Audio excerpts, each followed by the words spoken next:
kuya. Yes. Di ba sabi sa kautusan, o isa sa 10 commandment ay you shall not lie? Yep, tama sis. Nakasulat at mababasa yan sa Exodus chapter 20. Bakit? Kasi bro, nakita ko sa reels mo, ang strength ng sin ay ang kautusan. Yep. Yes, take note sis. The grace of God is greater than the law. Kung sa law ay do not lie, ano naman masasabi ng grace? Okay sis, Teka, tawagan ko si bro. Bro, ano naman ang masasabi ng Bible dito?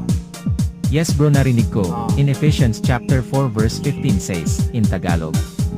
Sa halip, sa pamamagitan ng pagsasalita ng katotohanan sa diwa ng pag-ibig, tayo'y dapat maging lubos na katulad ni Kristo na siyang ulo nating lahat. Yan sabi dyan, sis, speak the truth in love.